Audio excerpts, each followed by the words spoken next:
Reminisce. Chapter 2. The Bound Treasures. They say there is no treasure greater than owning a chest full of books. And when those books belong to your childhood days, they emanate a different energy, a different vibe altogether. I started reading at the age of 7. My father would bring home comics like Tinkle, Amar Chitra Katha, and many other books suited for our age. I would just flip through the pages, looking at the pictures. These comics had beautiful illustrations. It felt as if the characters jumped off the paper. The vivid colors would captivate my young imagination. My young eyes would try to guess the story by observing the sequence of the illustrations. My father noticed me doing that and encouraged me to start reading. Furthermore, my mother always encouraged us to cultivate reading as a hobby.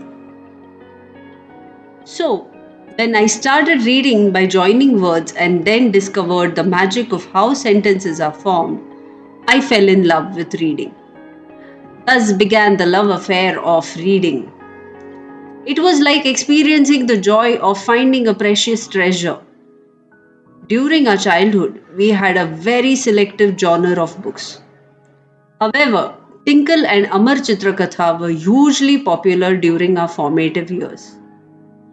My father would buy these from a newspaper mart or a raddi shop where you would find books in good condition which has been read and given away. These books were sold at a cheaper rate. My father would purchase these books, stack them up, and give them to a printing press to be bound. After these were bound, they became thick books that can be read in one go. They were also easy to maintain, and even today, the books are in excellent condition. Every time a bound book was delivered, my sister and I would eagerly pounce on it to read. We used to title it the Binded Story Book. Back then, little did we know the title was grammatically incorrect, and bound would be a more appropriate word to use instead of binded. Inside the book, there would be a blank page. In her neat handwriting, my sister would write the index. By looking at the index, one could easily determine which books were included in the bound version. Then came the most crucial part: who would own the book? My sister, being the elder one, would always write, "This book belongs to me," with her name written on it. Gone, one more book claimed by her. It was as if she had been granted exclusive property rights. There used to be big fights over who will own the book, with my parents siding with each one of us. The fights were worse than cat fights. Many blows were exchanged and sometimes we both would retreat. Even today, our libraries and storage cabinets are filled with these treasures. They are still in excellent condition, and of course, our children are reading these books. Every time I open these books, a wave of sheer nostalgia hits me hard. I cherish each and every page of these books. I fondly gaze at the cover page with the title The Binded Books, the neatly written index, and the words, "This book belongs to." As we grew up, we read classic English novels by authors like Mark Twain, Jane Austen, Charlotte Bronte, Enid Blyton, and many more.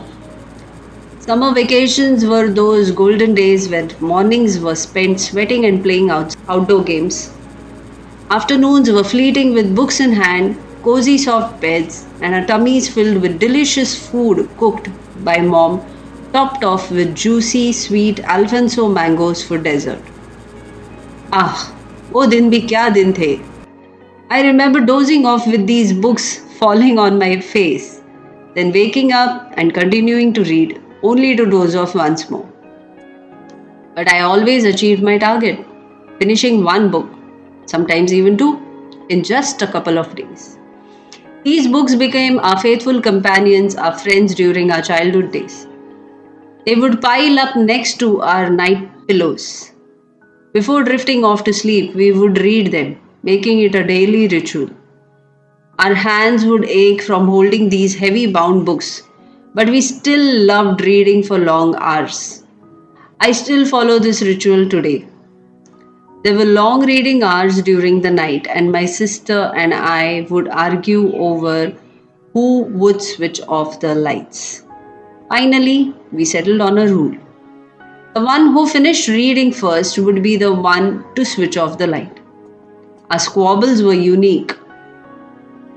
Today, after a hectic day when I am ready to retire for the night, I always pick up a bound book and reread the stories that I have read countless times.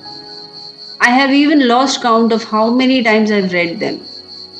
Then I peacefully drift off to sound sleep. I still have my biggest treasures from my childhood, my books. Thanks to my father who acquired them, and thanks to my mother who coaxed us to develop this beautiful hobby of reading. They kept these books in excellent condition until we got married and then handed them over to us so that our next generations could read them too. And eventually, these books will be passed down to many more generations to come. Our childhood was beautiful because of these wordy companions. They are the most valuable asset we possess, a constant icon of our childhood. Truly a treasure for our life. That's all, folks. Hope you liked the story. So please hit a like and follow us on our page. Also, if you have any suggestions, please write in the comments that will help us make our stories more beautiful. Thank you.